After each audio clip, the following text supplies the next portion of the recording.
Fort et Sozimna Nyazingbe à découvrir dans cette édition.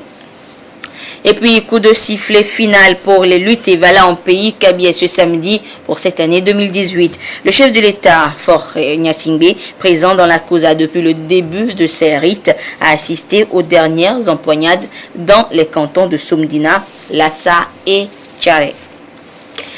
Voilà pour les titres. Une fois encore, bonsoir.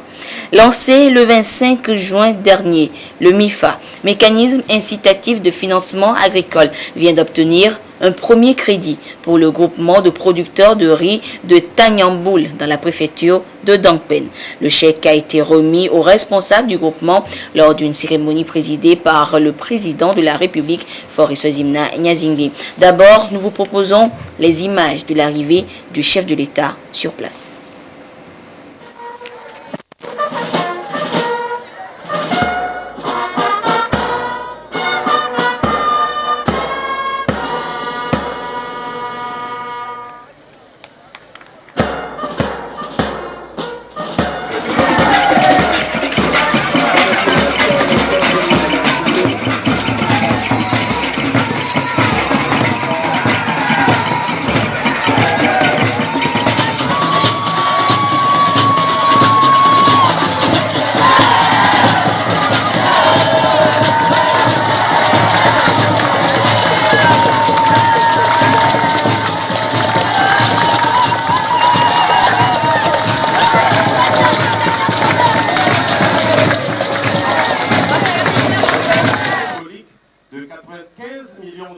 CFA.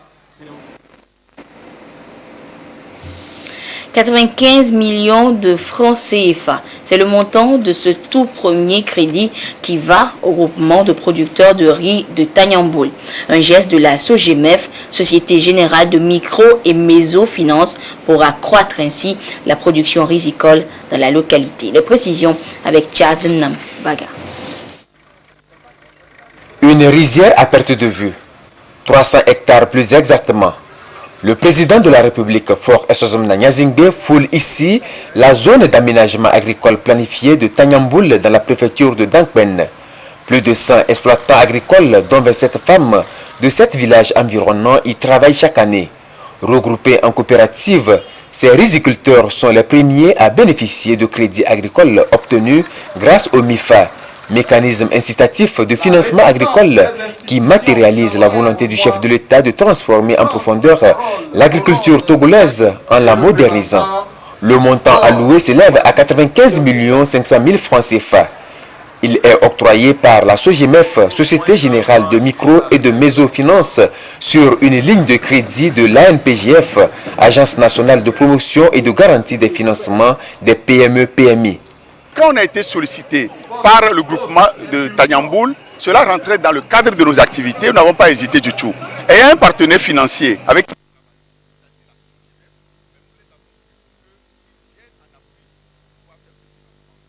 ce crédit va servir à financer l'achat de 90 tonnes d'engrais, 1,5 tonnes de semences, 300 litres d'herbicides et diverses prestations de services. Il s'agit d'un investissement indispensable pour accroître les performances du groupement. Ce financement va nous servir à pouvoir labourer nos champs, à pouvoir faire les semis et à pouvoir mettre des engrais et donner un bon rendement. Nous remercions le chef de l'État pour tous ses efforts. Signalons que c'est juste après le lancement qu'ils ont été incités à se lancer parce que le mécanisme a garanti les débouchés pour leurs produits à travers la convention que le MIFA a signée avec les ESOP et la convention que le MIFA a signée aussi avec la brasserie. Ce qui a rassuré les producteurs qu'ils auront les ressources pour produire et qu'ils vont pouvoir écouler effectivement leur production et rembourser le crédit qu'ils contractent avec l'institution de financement. Outre le financement, le groupement de producteurs de riz de Tanyamboul a souscrit à des polices d'assurance avec les agences Sunu Assurance et GTA Cedesa. Nous offrons principalement 3 produits.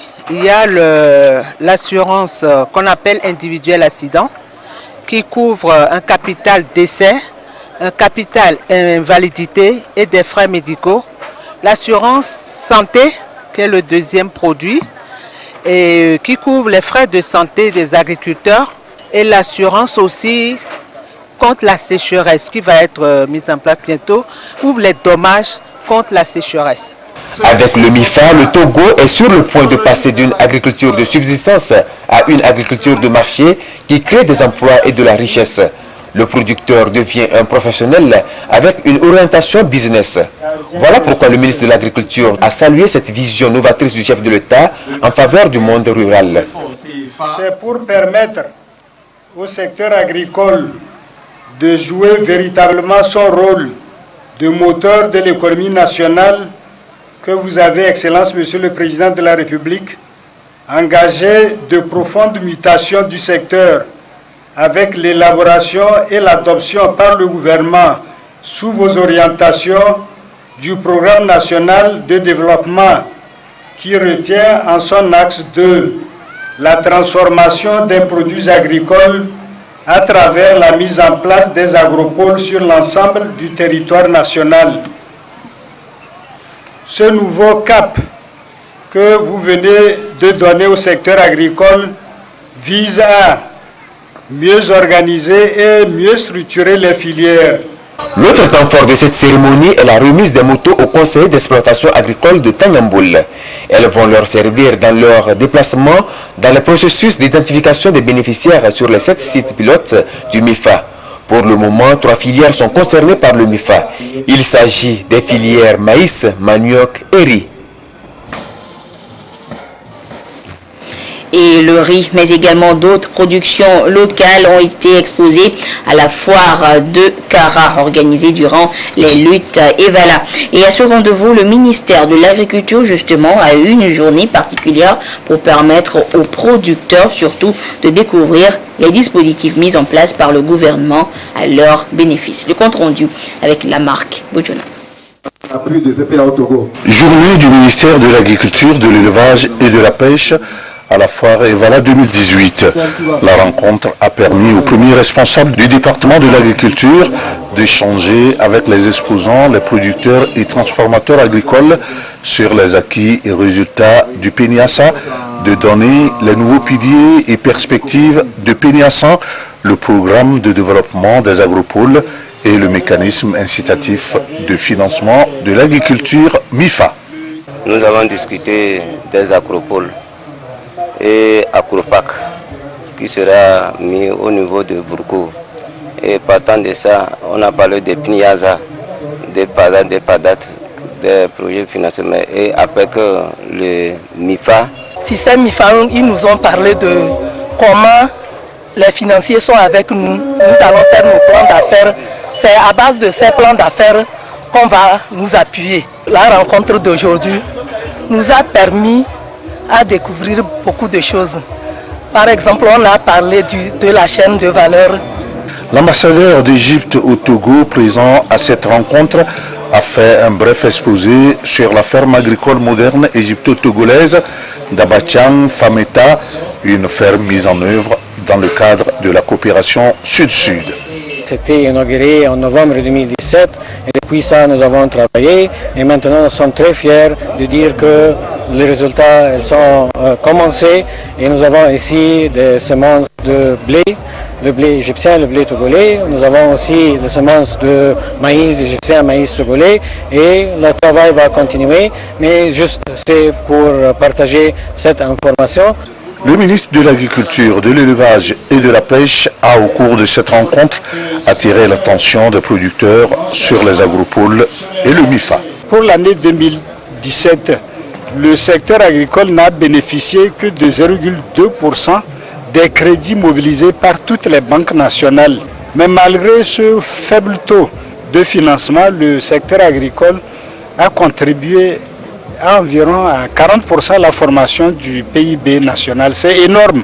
Le secteur agricole s'appuie sur les moyens que mobilise le gouvernement seul et génère de tels résultats. Je crois qu'il va falloir travailler de façon à intéresser les banques de la place. Et c'est ce que le chef de l'État a fait en créant le tout dernier outil attendu dans le secteur pour véritablement relancer la machine de production agricole. Donc c'est déjà un acquis, mais comment faire en sorte d'abord à ce que les paysans se l'approprient, ce mécanisme, ça a été partagé lors des débats, et comment surtout faire en sorte à mieux structurer le secteur agricole à travers les coopératives pour finir par aboutir à l'organisation des sociétés d'entreprises agricoles. Le mécanisme incitatif de financement de l'agriculture ambitionne de fédérer tous les acteurs de la chaîne de valeur agricole, leur fournir une assistance technique en vue d'assurer l'industrialisation de l'agriculture.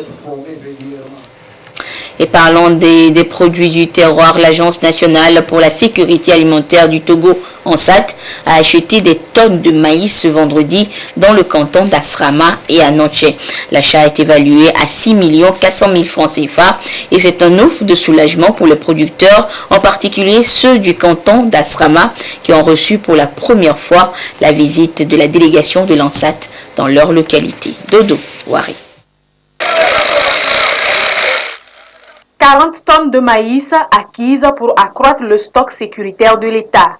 Les paysans de Gbaolé, dans le canton d'Asrama, et ceux de Notien, mobilisés pour la vente de leur maïs à l'ANSAT, Agence nationale pour la sécurité alimentaire du Togo. C'est la campagne d'achat des céréales de l'année 2018 qui se poursuit ici dans le Hao. Une opération qui vient en appui aux producteurs dans l'écoulement des stocks excédentaires. La céréale est bien, c'est propre. Il n'y a même pas de prédateurs, la qualité est bonne. Il y a une seule personne qui a fait jusqu'à 20 tonnes. Donc, ce qui veut dire que dans le canton, il y a de braves producteurs. Et les bonnes femmes, quand elles viennent pour acheter, elles utilisent des bols de 3 ou 4 kilos pour acheter. Et à un prix très bas qui n'arrange pas les producteurs. Or, l'ANSAT achète au kilo. Donc, le prix de l'ANSAT est favorable aux producteurs. Satisfaits de leur vente, les producteurs se disent prêts à amorcer la prochaine campagne agricole à travers l'achat des intrants. On en tire bénéfice, on peut gagner de l'argent, s'acheter les engrais, payer les métayers et redémarrer encore le champ. Nous comptons toujours sur l'ANSAT tout en mobilisant nos frères de travailler, de s'y mettre, et l'ANSAT pourra venir ici pour prendre jusqu'à 80, sinon 100 tonnes. L'ANSAT poursuit ainsi sa mission d'accompagnement des organisations paysannes dans leur dynamisme pour accroître les rendements des producteurs, améliorer leurs revenus et favoriser leur plein épanouissement. Les producteurs sont donc appelés à s'organiser en groupement et à stocker leurs céréales dans les conditions appropriées pour bénéficier également de l'appui des structures de transformation. Autre actualité, après 2 semaines de formation sur la médecine de catastrophe, les élèves officiers de l'école du service de santé des armées de Lomé et Salles ont reçu leur diplôme de fin de formation. Ils sont désormais outillés à exercer leur mission médicale en période de crise due aux catastrophes naturelles comme artificielles. Sonia Ménico. Ils sont une trentaine de médecins militaires de l'école du service de santé des armées de Lomé et Salles à recevoir ici leur diplôme de fin de formation sur la médecine de catastrophe. Des diplômes post-doctoraux qui leur confèrent désormais le droit d'intervenir en médecine d'urgence extra-hospitalier. Au cours de ces 2 semaines, nous avons compris que gérer une situation de catastrophe n'est pas toujours évident, puisqu'il y a une inadéquation entre la coût massive des victimes et les moyens disponibles. Donc il va falloir savoir comment trier les malades, comment leur fournir les premiers soins et les mettre en condition pour l'évacuation afin de sauver un nombre important de victimes. Cette formation au profit des médecins militaires est la première du genre au Togo en médecine de catastrophe. Elle est le fruit de la coopération franco-togolaise sur le plan militaire. Afin d'évaluer leurs expériences acquises lors de la formation, un exercice conjoint de simulation a été fait. Les rideaux sont tombés ce samedi sur les luttes et voilà en pays kabien avec de grandes finales dans plusieurs cantons. Finale dans le canton de Tchare par exemple. Les dernières empoignades ont mis aux prises les lutteurs de Tchare et ceux de Wiamde sous le regard admiratif du chef de l'État Fort et Sozimna Nyazingbe. Le compte rendu de ces dernières empoignades avec Nestor Mozo.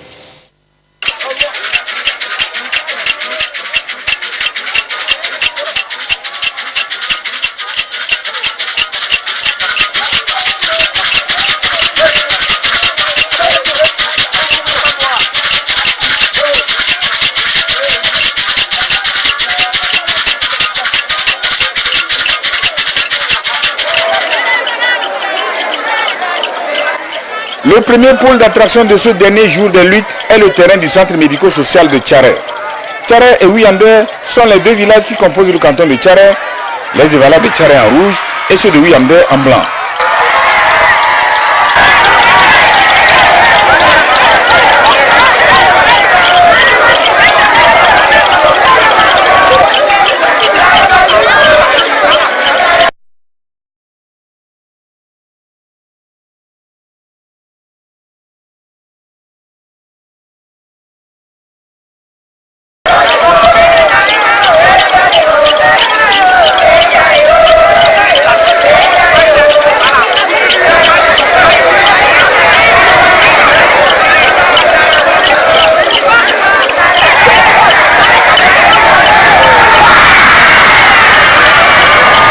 Ce sont les luttes qui consacrent l'apothéose de l'initiation des jeunes de la COSA. Les différents rites de cette initiation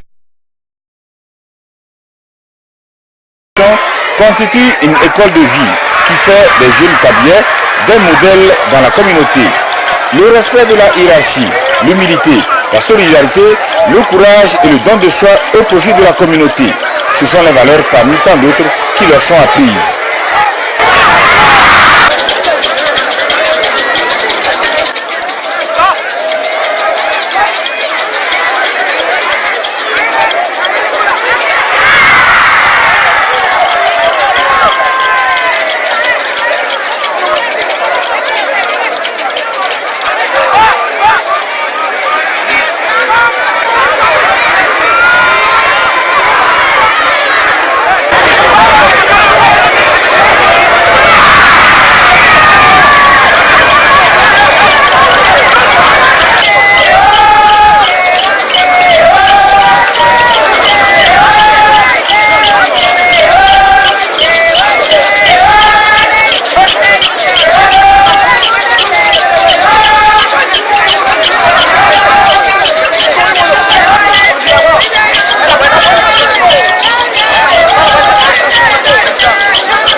Chaque compétiteur est appelé à appliquer les techniques qui lui sont apprises pour gagner.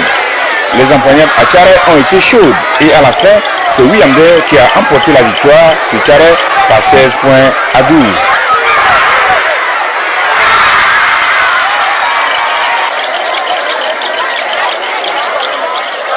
Au cours des empoignades, les supporters entendent des chansons qui donnent du tonus aux lutteurs et pour agir sur la psychologie de l'adversaire, scandent ou fredonnent des chansons pour relever l'état de la société ou dénoncer des comportements antisociaux susceptibles de fragiliser la cohésion sociale. De telles prestations lors des Evala remontent aux temps immémoriaux.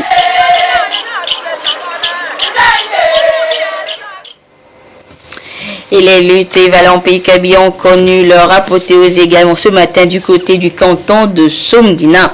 Pour cette grande finale, les empoignades ont opposé Somdina Haut à Somdina Bas. Les luttes se sont déroulées sur le terrain de l'école officielle de Sétidé en présence du président de la République, Fort et Sozimna Nyazingbe.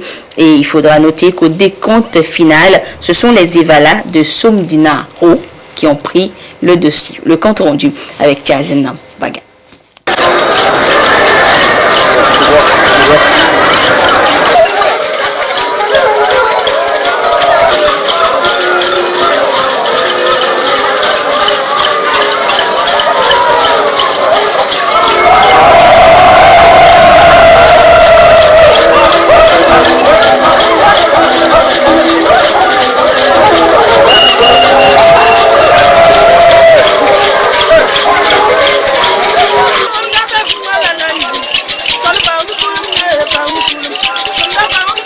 La finale dans le canton de Soumdina a mis aux prises les lutteurs de Soumdina Haut en vert à ceux de Soumdina Bas en blanc. Le canton de Soumdina se situe dans une région montagneuse à 15 km au nord-est de la ville de Kara. Les empoignades ont été rudement disputées à l'image du relief du canton.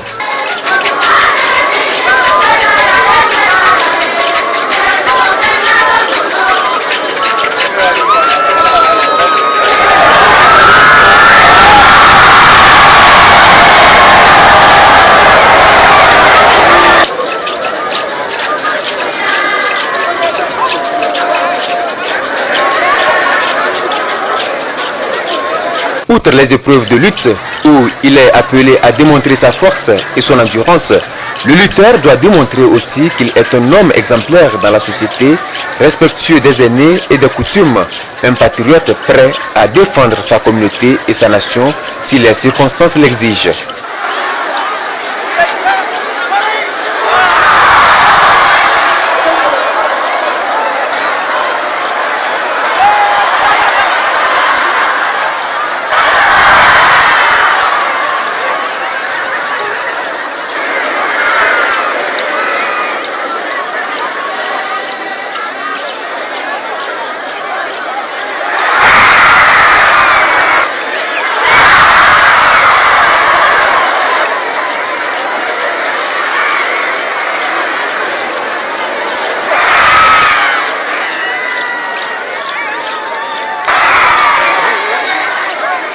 Après les luttes, les Evala passent à une nouvelle classe sociale, celle des aînés où ils peuvent être associés à la prise des grandes décisions.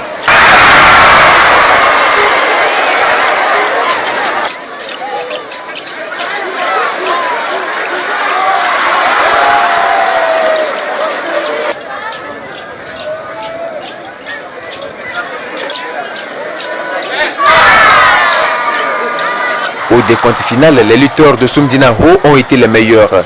Ils ont dominé ceux de Soumdina Bas sur un score de 14 points contre 10.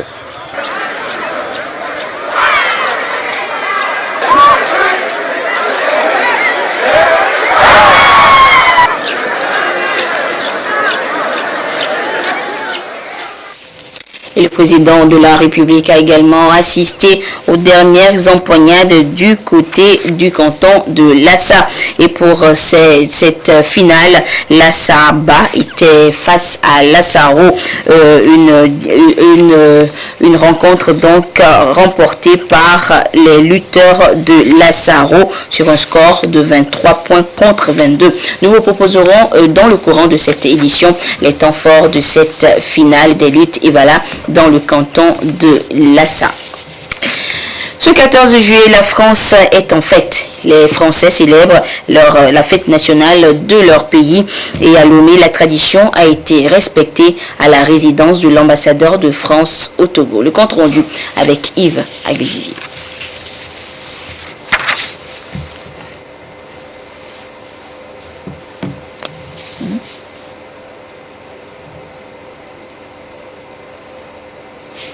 Où est le son?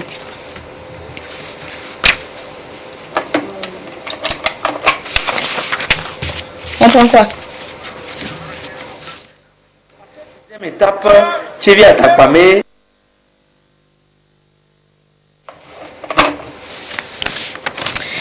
Toutes nos excuses, nous reviendrons tout à l'heure donc sur la célébration de la fête nationale française dans le courant de cette édition. Le temps de vous signaler que le Grand Prix de la COSA est ouvert depuis jeudi et s'est poursuivi hier vendredi avec la deuxième étape comprise entre Tchévié et Atakpamé. L'étape a été remportée par le Togolais Nyozge Karim. Le compte rendu de cette étape avec notre envoyé spécial Tien Piu Tba. 222 km et 124 cyclistes après le départ devant les locaux de la mairie de Tchévié. Départ suivi de la première échappée à Agbelouvé où 5 coureurs se détachent dont Togolais Tchalmniou Lelen Dossard 10 et Djabig Pagenam Dossard 17. Ceux-ci baissent d'ardeur et laisse le béninois Idrissou Bachiki prendre la tête au point chaud à Kpele, soit après 49 km de course. Mais à la deuxième échappée, Nyonzgue Karim revient en force pour reprendre la tête. Peut-être que le Togolais au dossard numéro 16 ne lâchera plus jusqu'à la ligne d'arrivée à Takpamé, soit 30 km d'endurance bien maîtrisée. Celui-ci est suivi des Béninois, Sohou Remy et Idrissou Bachiki qui décrochent le maillot jaune de l'étape. Très très vigilant aujourd'hui, ils ont réagi jusqu'à ce qu'on a pu, c'est-à-dire créer l'échappée avec 3 Togolais, 4 Béninois. Donc dans l'échappée on venait, on s'est dit bon, il faut qu'on élimine quelques Togolais aussi. Donc on a essayé avec l'attaque d'un Togolais. De là on a pris notre stratégie, on a envoyé 2 personnes pour aller avec le Togolais. Donc de là on a conservé les cas jusqu'à l'arrivée. Et voilà, le Togolais il était vraiment fort, il a remporté l'étape. Cette première place, c'est que hier nous avons un peu de manque. Cette fois-ci, on avait décidé de les attaquer, c'est-à-dire de les empêcher pour ne pas continuer. C'est la raison pour laquelle on s'était un peu enfoncé, c'est-à-dire un peu d'effort pour pouvoir remporter. L'ombre bienfaisante du sponsor officiel Dodo Cosmétique a encore plané à cette deuxième étape. Dodo Cosmétique a su apporter la touche qu'il faut. Parce que passer d'une compétition nationale à une compétition internationale, je pense qu'il faut quand même, il faut Dodo Cosmétique pour le faire. Et c'est grâce à nous qu'on peut constater cela, avec aussi la détermination de la fédération qui a fait le nécessaire pour qu'on puisse encore voir cette compétition de cette année. Comme à l'issue de l'étape numéro 1, cette deuxième a pris fin par la cérémonie de remise de maillot. Le jaune est allé au Béninois Idrissou Bachiki, tandis que le Togolais Nyonzgue Karim, vainqueur de l'étape, s'en va avec les maillots Dodo Cosmétique de l'élégance et Nissan de la plus longue échappée. Et on revient une fois encore à l'actualité culturelle, les luttes Evala en pays kabyle qui ont connu donc leur apothéose dans plusieurs cantons ce samedi, dont celui de Lassa. Lassaba était face à Lassaro pour ces dernières empoignades devant le chef de l'État fort et ce Zimna Nyazingue. Le compte rendu avec Chazanam Baga.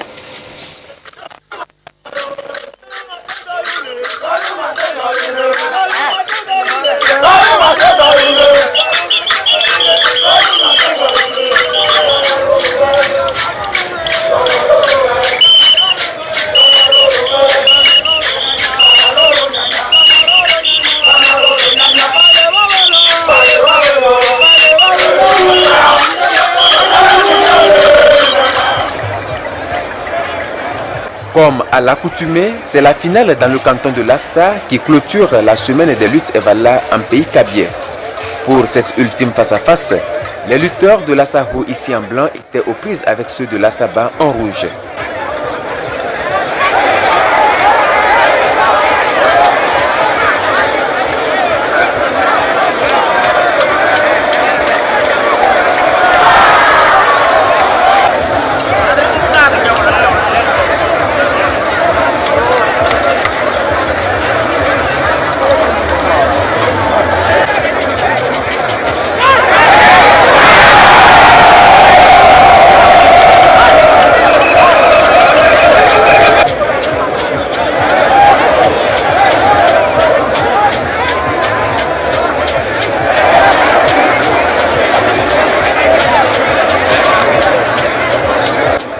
Faut-il le rappeler, Evala est un rite initiatique. Comme tel, les initiés doivent respecter un certain nombre de préceptes pendant la durée de l'initiation. Ils observent l'abstinence et consomment la viande de chien. Selon la tradition, les lutteurs tirent de ce canidé des vertus comme la force, l'endurance et l'agilité dont ils font preuve lors des empoignades.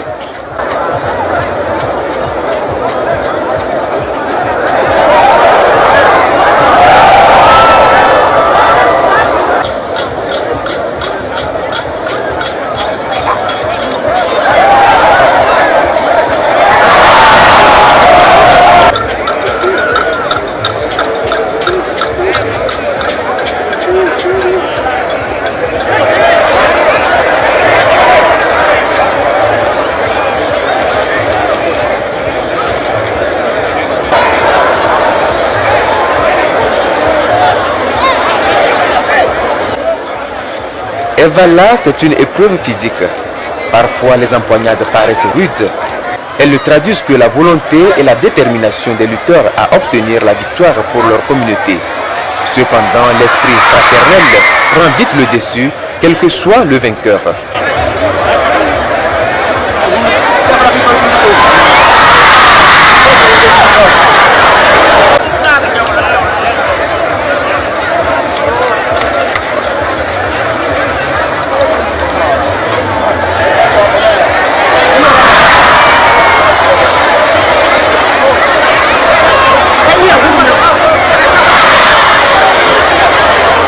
À la fin des empoignades, ce sont les lutteurs de l'Assaro qui ont été les vainqueurs. Ils ont pris le dessus sur ceux de l'Assaba sur un score serré de 23 points contre 22.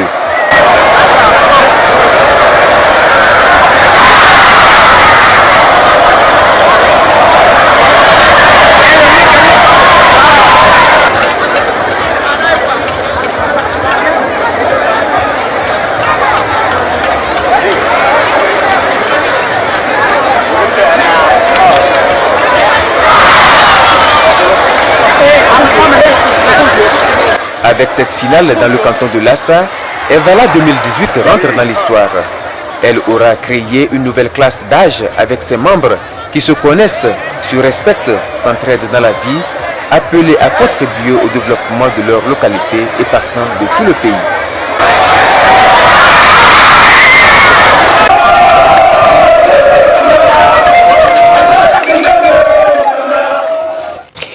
Direction maintenant Fobenga Tirou dans le Pendjal Ouest, où l'école primaire publique de la localité dispose désormais d'un bâtiment scolaire et des sanitaires équipés. Et c'est un geste de l'ONG allemande Action Pit Togo Hilfe.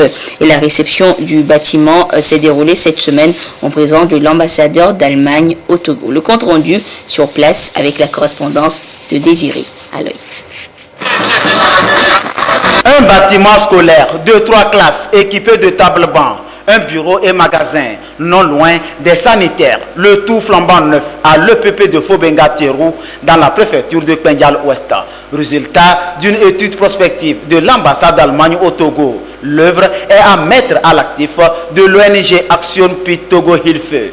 6 mois après la pose de la première pierre, le résultat est donc concret, fruit de la coopération germano-togolaise apprécié par les populations. D'abord, nos premiers remerciements vont au chef de l'État, qui, dans sa politique, tend à approcher l'éduqué de l'éducateur.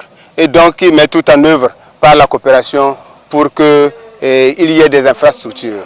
Notamment, nos remerciements vont aussi à l'ambassadeur. Le projet comme prévu, c'est ce que je trouvais ici à Fobenga avec le député Dr Barice.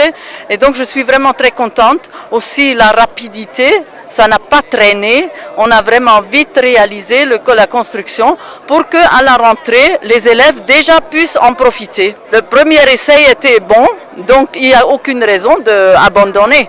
On va voir les prochains pas qu'on peut faire ensemble. Le projet, initié par l'honorable Étienne Bariquet, 4e vice-président de l'Assemblée nationale, est un besoin pressant pour les populations à la base. Aujourd'hui, c'est un jour de satisfaction pour moi, pour 2 raisons. La première, c'est l'occasion d'offrir ce joyau à cette population de Fobenga Tirou, une population très laborieuse. Le deuxième motif de satisfaction que j'éprouve en ce jour, c'est que cette action s'inscrit tout droit dans la politique de développement du président de la République, et nous savons que nous sommes dans un mandat social. Et c'est une action de plus. Et nous voulons par cette occasion dire à nos populations que le seul chemin qui vaille, c'est celui que le président Faure nous indique. La seule réalité, la seule vérité politique dans le pays, c'est la voie du Parti uni, qui est la seule voie de développement. Et donc aujourd'hui, c'est pour moi aussi une grande satisfaction de rappeler à mes électeurs que les enjeux sont imminents et que ces populations se mettent en ordre de bataille. Pour l'ambassadeur d'Allemagne au Togo, les populations togolaises, où qu'elles soient, doivent bénéficier des retombées de la coopération germano-togolaise très agissante. Je suis ici comme ambassadeur d'Allemagne aussi pour honorer les efforts faits par la société civile d'Allemagne, parce que ce sont eux qui ont donné l'argent pour qu'on puisse construire ce bâtiment. Et je crois que, ambassadeur, je peux dire aussi que l'amitié entre nos deux peuples se base sur deux piliers. La coopération entre les deux États, gouvernement, mais aussi sur l'amitié entre les deux peuples représentés par les deux sociétés civiles. Et on fait ça ici, à Fobenga, un peu comme symbole pour l'amitié entre les deux peuples, et j'espère qu'on va construire beaucoup plus. Les difficultés ressenties ici à l'EPP de Fobenga-Térou par les élèves, le corps enseignant et les parents d'élèves sont désormais un souvenir, un sourire retrouvé, renforcé grâce à l'honorable Étienne Baritier de l'UNIR, initiateur du projet pour contribuer à sortir les populations de l'état de pauvreté. Un plan d'action pour soutenir le chef de l'État dans ses œuvres sociales et répondre à l'objectif du développement durable ODD. Aux parents donc d'envoyer tous les enfants, filles et garçons à l'école. Et du côté de Bafilo, les travaux de construction du nouveau marché préfectoral sont presque terminés. Un projet qui se réalise sur instruction du chef de l'État, Faure Eswazimna Nyasimbe. Et pour se rendre compte justement du niveau des travaux de construction de ce nouveau marché, le président de la République s'est rendu en personne sur le terrain ce samedi, comme vous le voyez sur ces images. La visite donc de chantier de construction du nouveau marché préfectoral de Bafilo. Le chef de l'État donc qui était sur les lieux. Nous vous proposerons donc le compte rendu de cette visite du chef de l'État sur ce chantier dans nos prochaines éditions. Et c'est sur ces images que se referme cette édition. Merci à vous qui nous avez suivis où que vous soyez grâce à la télévision togolaise, notamment du côté de Somdina, Lassa, Tchare et dans toute la Kosa. Au revoir.